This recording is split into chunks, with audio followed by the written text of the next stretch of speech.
आज इस कड़ाके की ठंड में मैं आप सभी लोगों के मध्य एक धमाकेदार वीडियो लेकर उपस्थित हूँ, जिसमें हाई स्कूल बोर्ड परीक्षा के लिए बहुत ही महत्वपूर्ण रासायनिक अभिक्रिया लेकर आया हूँ। कैसे प्राप्त करेंगे? केवल रासायनिक समीकरण देना है। पहला प्रश्न मैं ले रहा हूँ, बिना बुझे चूने से बुझा हुआ चूना कैसे प्राप्त करेंगे? बिना बुझे हुए चूने को हम सामान्यतः जो होते हैं कली चूना कहते हैं, जिसका सूत्र जो होता है CaO होता है।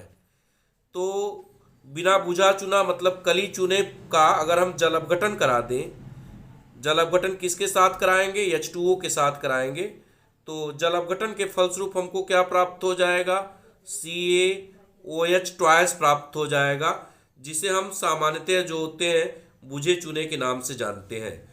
तो बिना बुझे चूने का जल अपघटन कराने पर हमें क्या प्राप्त होता है? बुझा चूना प्राप्त होता है, जिसे हम कैल्शियम हाइड्रोक्साइड के नाम से जानते हैं।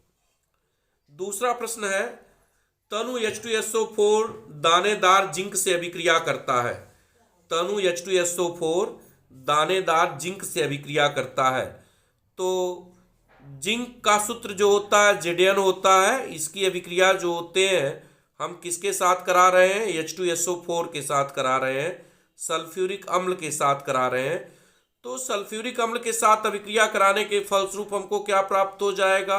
ZnSO4 प्राप्त हो जाएगा, जिसे हम जिंक सल्फेट के नाम से जानते हैं। और साथ ही साथ जो होती है हाइड्रोजन गैस क्या हो जाती है? मुक्त हो जाती है। तो तनु H2SO4 अगर दानेदार जिंक से अभिक्रिया करता है तो हमें जिंक सल्फेट प्राप्त होता है। तीसरा प्रश्न है, तनु HCl अम्ल Al चूर्ण के साथ मीन्स एल्यूमिनियम चूर्ण के साथ अभिक्रिया करता है। तो जब हम तनु HCl अम्ल को एल्यूमिनियम चूर्ण के साथ अभिकृत करते हैं तो हमें एल्यूमिनियम क्लोराइड प्राप्त होता है। 2Al plus 6HCl converted by 2AlCl3 plus 3H2, 2AlCl3 plus 3H2। यहाँ पर भी एल्यूमिनियम जब क्या होगा? तनु HCl के साथ अभिक्रिया करेगा तो एल्यूमिनियम क्लोराइड प्राप्त होगी, साथ ही साथ जो होगी हाइड्रोजन गैस मुक्त हो जाएगी। दूसरा बहुत ही महत्वपूर्ण प्रश्न है, लेड नाइट्रेट को गर्म करते हैं। लेड नाइट्रेट को गर्म करते हैं तो लेड नाइट्रेट का सूत्र क्या होता है? 2Pb NO3 का ट्वाइस, 2Pb NO3 का ट्वाइस, जिसे लेड नाइट्रेट कहते हैं। इस लेड नाइट्रेट को अगर हम गर्म कर देंगे तो गर्म करने के फलस्वरूप जो होगा हमको क्या प्राप्त हो जाएगा? 2PbO, जिसे हम लेड ऑक्साइड के नाम से जानते हैं। साथ ही साथ हमको क्या प्राप्त हो जाएगा? 4NO2, 4NO2। और साथ ही साथ जो होगी ऑक्सीजन गैस मुक्त होगी। तो इस तरह से अगर हम लेड नाइट्रेट को गर्म करते हैं तो लेड नाइट्रेट को गर्म करने पर लेड ऑक्साइड प्राप्त होती है, नाइट्रोजन डाइऑक्साइड प्राप्त होती है, और साथ ही साथ जो होती है ऑक्सीजन गैस मुक्त होती है। उसके बाद पांचवा प्रश्न है, नाइट्रिक अम्ल कैल्शियम हाइड्रोक्साइड से अभिक्रिया करता है। तो नाइट्रिक अम्ल जो होता है HNO3, नाइट्रिक अम्ल जो होता है HNO3 होता है। इस HNO3 की अभिक्रिया जो होते हैं कैल्शियम हाइड्रोक्साइड से कराते हैं, CaOH ट्वाइस। जब CaOH ट्वाइस के साथ कराते हैं तो हमको क्या प्राप्त हो जाता है? कैल्शियम नाइट्रेट प्राप्त हो जाता है, CaNO3 का ट्वाइस।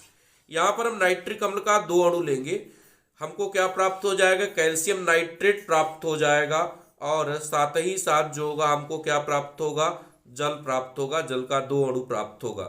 तो जब हम क्या करते हैं कैल्शियम हाइड्रोक्साइड की अभिक्रिया नाइट्रिक अम्ल के साथ कराते हैं तो यह अभिक्रिया जो होती है प्रतिस्थापन अभिक्रिया होती है, और प्रतिस्थापन अभिक्रिया के फलस्वरूप हमको कैल्शियम नाइट्रेट प्राप्त होता है, CaNO3 का ट्वाइस प्राप्त होता है। उसके बाद है एथिल एसीटेट से एथिल एल्कोहल कैसे प्राप्त करेंगे? एथिल एसीटेट से एथिल एल्कोहल। तो एथिल एसीटेट से एथिल अल्कोहल प्राप्त करने के लिए अगर हम क्या कर दें, एथिल एसीटेट का जल अपघटन करा दें। एथिल एसीटेट क्या होता है, CH3 COO C2H5, ये एथिल एसीटेट है। इस एथिल एसीटेट का अगर हम क्या करा देते हैं, जल अपघटन करा देते हैं, तो जल अपघटन कराने के फलस्वरूप जो होता है हमको क्या प्राप्त हो जाता है, CH3COOH प्राप्त हो जाता है, जिसको हम एसिटिक अम्ल कहते हैं। और साथ ही साथ जो होता है हमको क्या प्राप्त हो जाता है, C2H5OH प्राप्त हो जाता है। तो इस तरह से एथिल एसीटेट से एथिल अल्कोहल का निर्माण करने के लिए हम एथिल एसीटेट का जल अपघटन करा देते हैं। एथिल एसीटेट का जल अपघटन कराने के फलस्वरूप जो होता है हमको एथिल अल्कोहल प्राप्त होता है, और साथ ही साथ जो होती है हमको क्या प्राप्त होती है, एसिटिक अम्ल प्राप्त होता है। साथ ही साथ हमको क्या प्राप्त होता है, एसिटिक अम्ल प्राप्त होता है। उसके बाद है एथिल ब्रोमाइड से एथिल अल्कोहल। कैसे प्राप्त करेंगे, एथिल ब्रोमाइड से एथिल अल्कोहल। एथिल ब्रोमाइड पर जब हम क्या करते हैं, पोटेशियम क्षार की अभिक्रिया करा देते हैं। एथिल ब्रोमाइड क्या होती है, C2H5Br, ये एथिल ब्रोमाइड है। एथिल ब्रोमाइड पर जब हम क्या कर देते हैं, पोटेशियम क्षार KOH की अभिक्रिया करा देते हैं, तो KOH की अभिक्रिया कराने के फलस्वरूप हमको क्या प्राप्त हो जाता है, C2H5OH प्राप्त हो जाता है। और साथ ही साथ जो होता है हमको क्या प्राप्त होता है, पोटेशियम ब्रोमाइड प्राप्त होता है, KBr प्राप्त होता है। आइए हम सभी लोग नेक्स्ट प्रश्न देखते हैं। एसेट एमाइड से एसिटिक अम्ल, एसेट एमाइड से एसिटिक अम्ल कैसे प्राप्त करेंगे, एसेट एमाइड से एसिटिक अम्ल। तो एसेट एमाइड से एसिटिक अम्ल प्राप्त करने के लिए, एसेट एमाइड से एसिटिक अम्ल प्राप्त करने के लिए हम एसेट एमाइड का ऑक्सीकरण करा दें। एसेट एमाइड का सूत्र जो होता है CH3CHO होता है। यह एसेट एमाइड है। एसेट एमाइड का ऑक्सीकरण करा दें।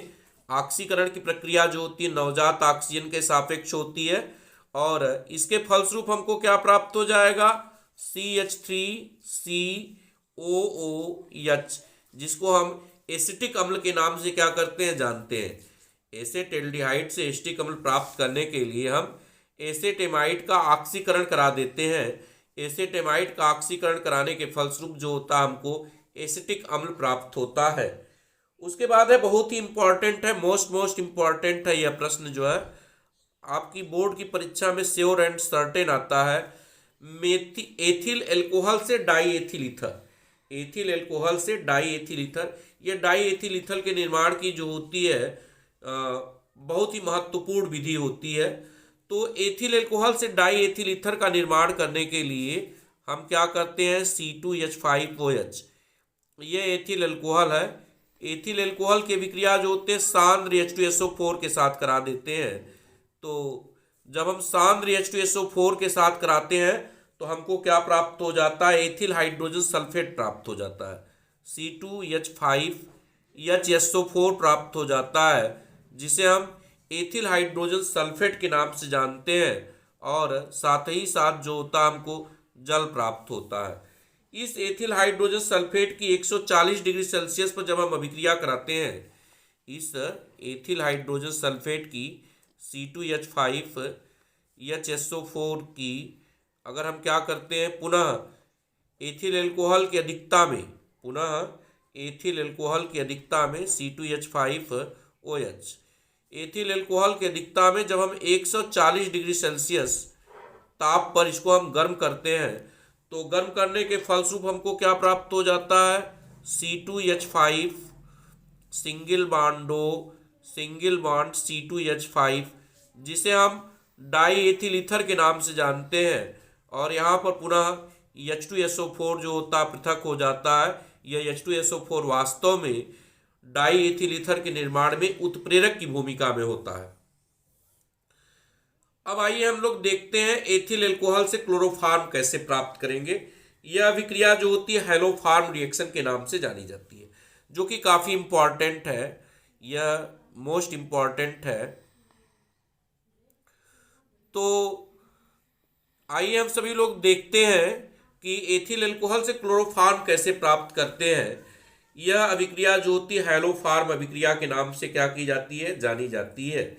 तो हैलोफॉर्म अभिक्रिया क्या होती है, जब हम किसी अल्कोहल पर क्लोरीन व सोडियम क्षार की अभिक्रिया कराते हैं तो हमें हैलोफॉर्म प्राप्त होता है। यह अभिक्रिया जो होती है हैलोफॉर्म रिएक्शन के नाम से जानी जाती है। तो यहाँ पर मैं ले लेता हूँ C2H5OH, यह हमारा एथिल अल्कोहल है। एथिल अल्कोहल पर हम क्या करते हैं, क्लोरीन जल 4Cl2 प्लस 6NaOH, यह हमारा सोडियम क्षार है। जब हम अभिक्रिया कराते हैं तो अभिक्रिया कराने के फलस्वरूप हमको क्या प्राप्त होता है, CHCl3, जिसे हम क्या करते हैं, क्लोरोफॉर्म करते हैं। क्या प्राप्त होता है, CHCl3 प्राप्त होता है, जिसे हम क्लोरोफॉर्म करते हैं। साथ ही साथ हमको क्या प्राप्त होता है, साथ ही साथ HCOONA, जिसे हम सामान्यतः जो होते हैं सोडियम फॉर्मेट के नाम से क्या करते हैं, जानते हैं।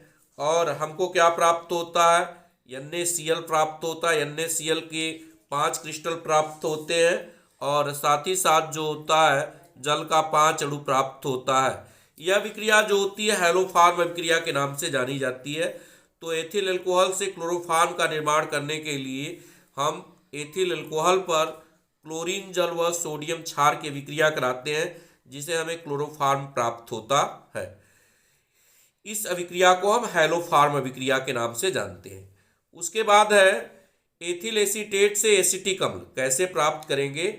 एथिल एसीटेट से एसिटिक अम्ल, तो एथिल एसीटेट से एसिटिक अम्ल प्राप्त करने के लिए हम एथिल एसीटेट का जल अपघटन करा देते हैं। एथिल एसीटेट का सूत्र होता है CH3COOC2H5, ये एथिल एसीटेट है। इस एथिल एसीटेट का जब हम जल अपघटन करा देंगे तो जल अपघटन कराने के फलस्वरूप यह परिवर्तित हो जाता है एसिटिक अम्ल में, CH3COOH में परिवर्तित हो जाता है। और साथ ही साथ हमको क्या प्राप्त होता है, एथिल अल्कोहल प्राप्त होता है, जिसे हम C2H5OH के नाम से क्या करते हैं, जानते हैं। उसके बाद है स्टेरीन से सोडियम स्टीरेट। सोडियम स्टीरेट को हम क्या करते हैं, साबुन करते हैं। तो आइए स्टेरीन का सूत्र क्या होता है। स्टेरीन का सूत्र होता है CH2COOC17H35, single bond CHCOOC17H35, single bond CH2COOC17H35। इसे हम वसा के नाम से जानते हैं, या इसे हम सामान्यतः जो होते हैं स्टेरीन कहते हैं।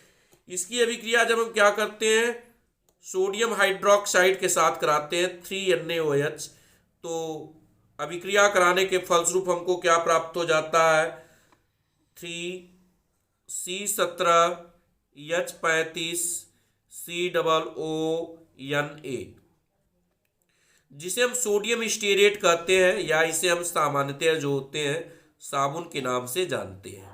और साथ ही साथ क्या प्राप्त होता है, हमको ग्लिसरॉल प्राप्त होता है, CH2OH single bond CHOH single bond CH2OH।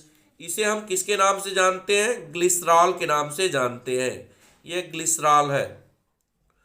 तो इस तरह से हम क्या करते हैं, स्टीरीन से सोडियम स्टीरेट प्राप्त करने के लिए हम स्टीरीन पर अर्थात वसा पर सोडियम हाइड्रोक्साइड की अभिक्रिया कराते हैं, जिससे हमें सोडियम स्टीरेट प्राप्त होता है और साथ ही साथ ग्लिसरॉल प्राप्त होता है। तो इस तरह से यूपी बोर्ड और NCERT बोर्ड के दृष्टिकोण से हाई स्कूल स्तर पर कैसे प्राप्त करेंगे संपूर्ण रूप से समाप्त हुआ। इससे बाहर का बोर्ड परीक्षा में नहीं आएगा। आप सभी लोगों से निवेदन है कि आप इसका स्क्रीनशॉट ले लें या इसको आप रिमाइंड करते हुए अपनी नोट्स बुक पर लिखें, और यह आपकी बोर्ड परीक्षा के लिए 100% अनिवार्य है और 100% आएगा। यह आपकी बोर्ड परीक्षा के लिए रामबाण है। धन्यवाद, मिलता हूँ आपसे नई वीडियो के साथ।